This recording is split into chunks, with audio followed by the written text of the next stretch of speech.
Twilight's Nightmare, Chapter 15, Part 2. Girls, I have some pony to introduce you to.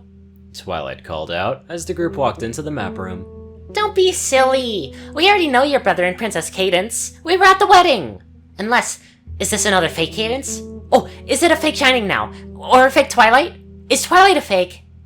Pinky's ramble was cut off, as with a flash of magenta light, a sandwich materialized in her mouth. A moment later, the rest of the snacks appeared, divided evenly amongst all the ponies in the room. Hi, Pinky. Thanks for the cupcake. Star said, smiling, drawing the bearer's attention to her. Twilight? Since when was there a mini you? Asked Rainbow. May I introduce my daughter, Little Star? Twilight's aura wrapped around Star, pulling her close as she nuzzled her. She then turned Star to face the room. Star then waved happily. They're all good ponies, right? She asked in a stage whisper. Yeah, they may be a bit strange, but I like them anyway. Twilight grinned. Is that a Daring Do helmet? Rainbow asked, flapping closer to have a look. Uh-huh. Had it when I was on my first adventure with Mommy. We had to clean up and escape the Temple of the Hidden Path. You took your foal on an adventure? Applejack sounded angry. More adventure found us, AJ. Why is it burnt? And what's with the strange marks? Rainbow said, pointing at the runes. Oh, it got burnt when I saved Mommy from the bad ponies. So, as soon as I could, I added some protections to it. I need to be ready just in case the bad ponies try and hurt Mommy again. Star was grinning happily. AJ was giving Twilight a very stern look. Cadence could see that words would be spoken, and it probably was better if little ears were not around to hear them. Rainbow, can you show Star here Twilight's collection of Daring Do books? That got both of their attentions. Racy there, kid. Rainbow said. 3, 2, 1, go! She dashed off at a languid speed for her. Bye, every pony! Star waved before just disappearing. Cadence noticed the only one not seeming worried was Twilight herself. Twilight closed her eyes for a moment and then nodded. She has just gone to the library. Twilight then trotted over to her throne and sat a little stiffly. You got some explaining to do, Applejack said. That's what we're all here for. Twilight replied. First, why the book was that little one in danger? Applejack exclaimed. Because that is where she showed up. A clamor of voices cut Twilight off. Enough! Twilight's horn glowed, and suddenly only Twilight's voice could be heard. Now I am going to talk, and you all are going to listen. I don't want to tell you any of this, but you have a right to know. Twilight took a deep breath. Now please, let me speak. There will be time for questions at the end. Twilight then released her spell. There were nods and murmured agreements around the room. There's no easy way for me to say this. Twilight looked at Shining with tears falling from her eyes. The Twilight that was sent to Ponyville was not the same Twilight as from before attending Celestia's school. By the mild reactions of Twilight's friends, they clearly knew about this already. Rarity was looking unhappy, Fluttershy was hiding behind her mane, and Pinky was staying still. Too still for her. Applejack, on the other hoof, was watching Twilight, studying every word she said. Twilight? Shining's voice was weak. The Twilight you got back after the magic was sealed away was not the original. The princess... She created a tool. Her perfect tool to save her sister. Twilight looked down, unable to meet his gaze. Shining slumped, guilt and grief warring for his heart. To Cadence, it seemed like he felt some of the blame was his. The alicorn-only spell, he whispered, so quietly that only she could hear him. Cadence could remember a time when Twilight had changed, when she had withdrawn into herself and her studies. A time when Celestia had forbidden her using her sight so that she could learn how to interact with ponies regularly. Twilight glanced back at her wings.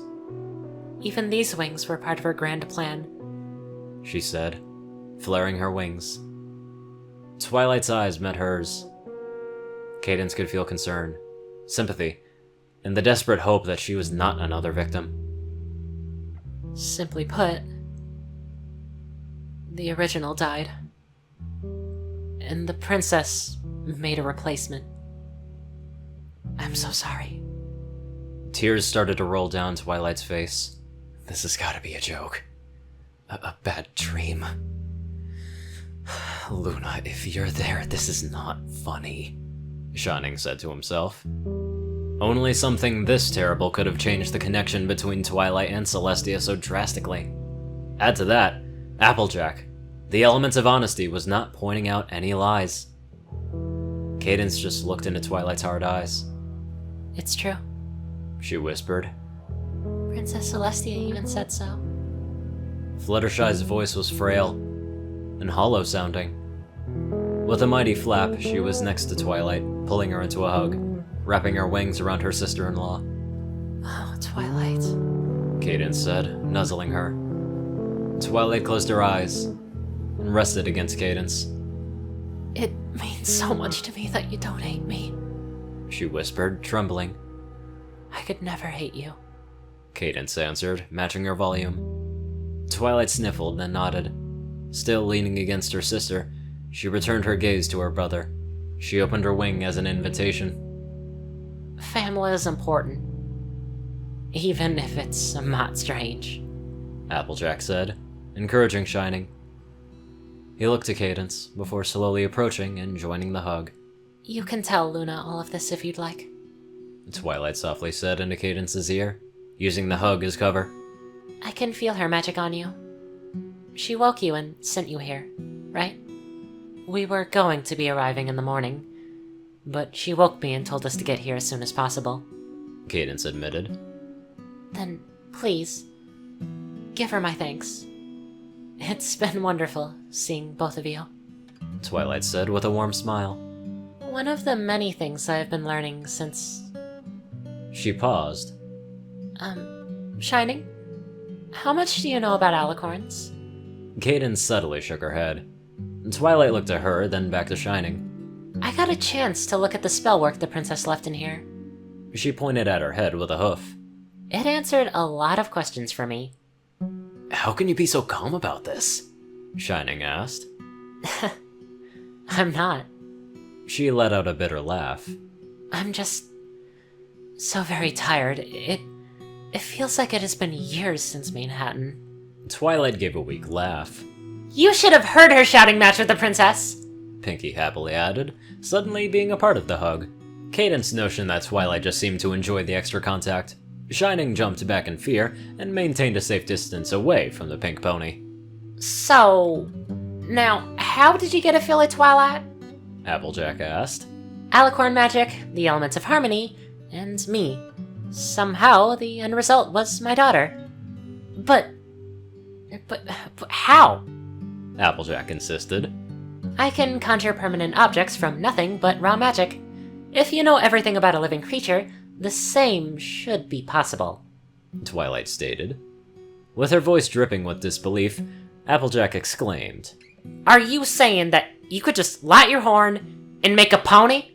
You remember what happened with the elements of harmony when a certain Twilight sparkle exploded? Twilight said, oddly sounding a little like Trixie. Yeah, you were fine, Sugar Cube, just all a misunderstanding, Applejack said. Well, more than fine. You got wings and you became a princess, Rarity said. It was very scary. We all thought we killed you. Fluttershy meekly added. I really did explode. My entire body was destroyed and turned into magic. Twilight said. But that's just how teleporting works, silly. Pinky jumped up. No, it... Huh. Twilight stopped. But you can't just teleport and become an alicorn. That would just be silly. It would need to be an extra special teleport. Pinky continued. Twilight was now just staring at Pinky, deep in thought. 45%. She said before teleporting away in a flash of magic. Can an alicorn become a double alicorn? Do they get 4 wings, 8 legs, and 2 horns? Pinky asked. Twilight had returned with Star and Rainbow just in time that No Pony sent out a search party. Many a pleasant conversation were had. The gathering slowly changed into a party. Pinky, for one, not using her party cannon, yet she still got everything set up in a remarkably short time. It was officially the pre-party for both Twilight's Glad You Are Alive party and Star's Welcome to Ponyville party. Star rendered every pony's likeness in ink, sending the completed ones away in a flash of magic. Cadence had happily accepted a drawing of herself and Twilight hugging as a gift to Auntie Cadence. Rarity stepped out for a moment and came back with everything she needed to make Star a few items of clothing. Star even managed to get her to make a Batmare-style cape. Somehow it matched the Daring Do helm. Rainbow flew around the room with Star, doing stunts and telling the tale of when she teamed up with Daring Do. Cadence had never seen a filly with eyes that wide before. Star got Fluttershy talking in great detail about the animals from the Everfree. Star seemed to be very interested in Timberwolves and everything about how animals made of wood were possible. Applejack even came around, demonstrated a few rope tricks which Star tried and failed to copy. Cadence watched the ponies around her and smiled. The connections between them were strengthening, and every pony was slowly forming ones with little Star. For a time, everything was good. Pinky used her talent to fight off negativity and put smiles on every pony's faces. But nothing lasts forever. Time passed, and one by one, the ponies found places to sleep. The late night even catching up with the energetic Pinky. Finally, Cadence looked at Twilight, the only other pony awake. She was softly stroking her daughter's mane, using her wing as a feather blanket. Despite everything, that look of contentment gave Cadence hope. Twilight looked up at her as she got up, lifting Star in her aura. She moved up next to her and slowly wrapped her in a one-winged hug. Do you know how to tend to an alicorn's ley lines? She asked softly. Cadence looked confused, but returned the embrace. With the normal healing spells for the type of ley line, right? Twilight quietly sighed. What is your bastion like? You mean in the Empire? So, they kept things from you as well? Twilight said, smiling sadly. I expected as much. Twilight pulled away from the hug and slowly headed out of the room, humming a lovely tune to her daughter. Cadence listened to the tune until it faded from her hearing. She found herself humming the tune, trying to work out what words belong with it. She lifted Shining in her hooves as if he were as light as a newborn foal. She took wing, making her way to the room Twilight typically saved for them. Cadence was lying awake next to Shining in one of the guest rooms of Twilight's home. Her mind was full of questions. Those two questions Twilight had asked her during their last hug before bed still consuming her thoughts. What did they mean? Why did she ask them? Her biggest fear was finding out that she was not who she thought she was. She feared that she just might be a tool created by some pony. Just like Twilight. Oh, aunties. What are you hiding from me? Her horn lit with a 3-hour sleep spell. She released it, and the bliss of dreamless sleep chased away her fears. Man, there's so much to uncover. All of these secrets just waiting to be cracked open. Anyway, I'd love to give a very special thank you to my magical donators. Top donator, Dash of Evergreen, Peter Coulthard, Dresden, Dospo, RuneScythe9852, Courier Cruci, Delta Omega, Rhyny Dragonwolf, Dwight Cornell, Gaggy, Secret Moon, Tal Rasha, Starlight Glimmer, David D. Sanchez, Trey, Pokekiller Zach, Soul Dragon, Dak Britton, and Joe Piercy. Thank you all very much for watching this video, and I will see you all in the next one.